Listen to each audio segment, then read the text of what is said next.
Hi friends, எப்பவும் போல் டே இன்றைக்கி 4 மணிக்கே ஸ்டார்ட் ஆயிடுச்சு. வெண்டங்காய், கொத்தவரங்காய், தேங்காய், கறிவேப்பிலை எல்லாம் மூட்டை கட்டி மார்க்கெட்டுக்கு 4 மணிக்கே கொடுத்து அனுப்பி விட்டாச்சு. கொத்தவரங்காய் இருக்குள்ளே நேற்று வீடியோ எடுக்க முடியல, தூரல் ஒன்று போட்டுக்கிட்டு இருந்ததால். அதனால் இன்றைக்கி அமைச்சரவையில் மாற்றம் செய்யப்பட்டுள்ளது. பால்வளத்துறை இனி நம்மிடம் ஒப்படைக்கப்பட்டுள்ளது. கால்நடைத்துறையும் நம்மிடமே ஒப்படைக்கப்பட்டது. நீ வெண்டங்காய், கொத்தவரங்காய் கொண்டு போகிற வரைக்கும் அந்த பொறுப்பு நம்மக்கிட்ட தான் இருக்கும். நாம தான் அதை பார்த்தாகணும். இன்றைக்கி கால்நடைத்துறை இந்த வேலையை பார்த்துக்கிட்டே தொட்டி கழுவலன்னு முடிவு பண்ணியாச்சு. தொட்டிலாம் கொஞ்சம் பாசம் அதிகமாக இருந்துச்சு. பாசம் அதிகமாக கொஞ்சம் அதிகமான எது அதிகமானாலும் வழுக்குமே, அதனால் கழுவி விட்றான்னு சொல்லிட்டு தொட்டியை கழுவி விட்டேன். தொட்டி கழுவி விட்டு கொஞ்சம் பில்லு பிடுங்குற வேலை இருந்தது. பூசணி செடி ஊனி இருந்தேன் ஆத்தோரமாக. அந்த இடத்துல மயில் கடிச்சு தண்ணி அதிகமாக சொட்டும். தண்ணி நிறைய சொட்டுறதால பில்லு வேறு நிறையா இருந்துச்சு. மருந்தடிக்க முடியாது பூசணி செடிக்கு.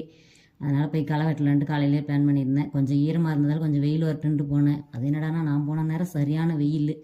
வெயில் தண்ணி வேறு கொண்டு போகிறது போயிட்டுனா வரங்கட்டி தண்ணி தாவும் தொண்டையெல்லாம் பிடிச்சிருச்சு. பக்கத்துலேயே வேறு ஆறு, காணல் வேறு பயங்கரமாக இருந்துச்சு. எங்கள் ஆறு பாருங்கள் சூப்பராக இருக்கும், நல்லா நீட்டாக இருக்கும். தண்ணி எப்போயாவது ஒரு வருஷம் தான் வரும். அந்த வேலையை முடிச்சுட்டு வீட்டுக்கு வந்து 11 மணிக்கு வந்துட்டேன். வந்தது இதுக்கு மேலே இருந்தால் சுற்றக்கூடாதுன்ட்டு கையோட ஊருக்கு போயிட்டு வந்து துணிலாம் அப்படியே கிடந்தது. அதெல்லாம் துவைச்சி போட்டு வெள்ளரி பிஞ்சு அறுத்து வச்சுருந்தாங்க. நானும் அத்தை அவங்க 3 பேரும் வேப்ப மரத்தடி நிழலில் உட்காந்துட்டு அரட்டை அடிச்சுட்டு அந்த வெள்ளரி பிஞ்சு சாப்பிட்டோம்.